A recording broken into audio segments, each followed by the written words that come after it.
سفر ایمان کے معزز خواتین و حضرات، السلام علیکم۔ دوستو، زمین پر شک اور بدعمالی کا اندھیرا چھایا ہوا تھا۔ لوگ اللہ کو چھوڑ کر پتھروں کی پوجا کر رہے تھے۔ بدی کا راج تھا اور سچائی دب چکی تھی۔ ایسے میں اللہ تعالیٰ نے حضرت نوح علیہ السلام کو نبوت عطا فرمائی تاکہ وہ اپنی قوم کو حق کی راہ دکھائے۔ حضرت نوح علیہ السلام اپنی قوم کے پاس آئے اور نہایت شفقت اور محبت سے انہیں اللہ کی وحدانیت کی طرف بلانے لگے۔ حضرت نوح علیہ السلام نے اپنی قوم سے کہا، اے میری قوم، اللہ کی عبادت کرو، اس کے سوا تمہارا کوئی معبود نہیں، میں تمہارے لیے عذاب الہی سے ڈرتا ہوں۔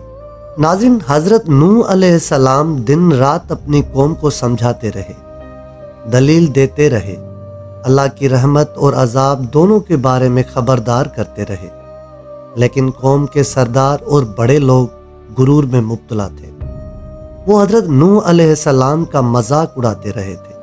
دوستو، حضرت نوح علیہ السلام 950 سال اپنی قوم کو تبلیغ کی، لیکن قوم کے اکثر لوگ سرکشی اور نافرمانی پر ڈٹے رہے۔ اللہ تعالیٰ نے آپ کو وحی فرمائی کہ اب ان لوگوں پر عذاب نازل ہوگا، ساتھ ہی آپ کو ایک عظیم کشتی بنانے کا حکم دیا۔ دوستو، اللہ تعالیٰ قرآن پاک میں فرماتے ہیں، اور ہماری آنکھوں کے سامنے اور ہماری وحی کے مطابق کشتی بنا، اور ظالموں کے بارے میں مجھ سے بات نہ کرنا، بے شک وہ غرق ہونے والے ہیں۔ حضرت نوح علیہ السلام نے اللہ کے حکم سے ایک عظیم کشتی تیار کرنا شروع کر دی۔ یہ دیکھ کر قوم کے لوگ آپ کا مذاق اڑانے لگے اور کہنے لگے، اے نوح، تو زمین پر کشتی کیوں بنا رہے ہو؟ حضرت نوح علیہ السلام نے صبر سے جواب دیا، آج تم ہمارا مذاق اڑا رہے ہو، لیکن کل جب اللہ کا عذاب آئے گا تو تم پچھتاؤ گے۔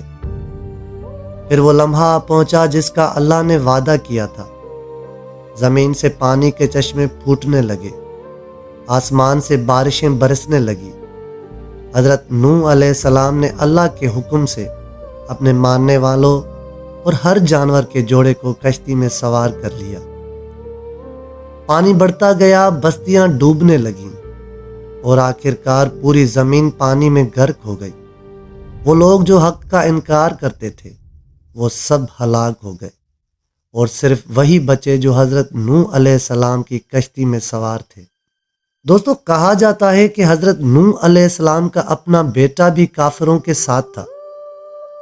حضرت نوح علیہ السلام نے اسے پکارا، اے میرے بیٹے، ہمارے ساتھ کشتی میں سوار ہو، لیکن وہ غرور میں مبتلا تھا۔